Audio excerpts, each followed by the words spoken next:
Hello friends, तर बघा आज मी बनवली होती फरसाणची चटणी. मुलींना डब्याला वांग्याची भाजी आवडत नाही, म्हणून ऐनवेळेस 11 वाजता मी त्यांना फरसाणची चटणी बनवली. परी आणि मिंटीला दोघींनाही फरसाणची चटणी खूप आवडते. पण ही चटणी बनवण्या अगोदर मिंटीची एक आठ होती की मम्मा जास्त तिखट बनवू नको. तिला हो म्हणलं आणि बनवली. मग हे बघा त्यांचे डबे भरले. डबे भरेपर्यंत पोरी क्लासवरून आल्या, सकाळी क्लासला जातात, त्या 12 वाजता येतात. मग 12 वाजता आल्यानंतर त्यांचं शाळेचं आवरून दिलं आणि त्या स्कूलला गेल्या. आणि मग झाली संध्याकाळ. स्कूलमधून मिंटीला आणि परीला मी आणायला गेले, तर मिंटी बघा मला काय दाखवते.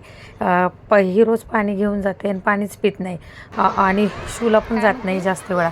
म्हणून मग मी तिला म्हटलं की पूर्ण पाण्याची बाटली प्यायची मिंटी, आणि आज तू संपवलीच पाहिजे. म्हणून मी स्कूलमध्ये तिला आणायला गेल्या तिने मला अशी बाटली खोलून दाखवली.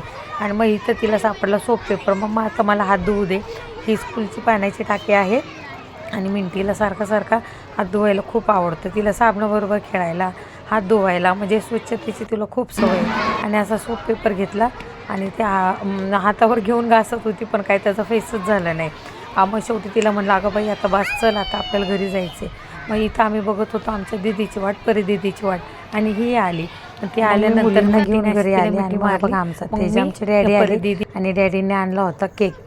मिंटीला आवडतो पेस्ट्री आणि पिलूला आवडतो रमबॉल. मग ह्यांनी तो एन्जॉय केला, तेजनेही खाल्ला. आणि मग घरी भाजलेल्या शेंगा कोणाकोणाला आवडतात. आमच्या हर्षल मामाने आम्हाला शेंगा आणून दिल्या होत्या, ह्या मी भाजल्या होत्या भाकरी केल्यानंतर. मग त्या आम्ही खाल्ल्या ना. आमचा तेज शेंगांपेक्षा जास्त शेंगाची मातीच खात होता. मग मी त्याला ओरडले आणि थँक्यू दिलं. तर कसं वाटलं आजचं ब्लॉग?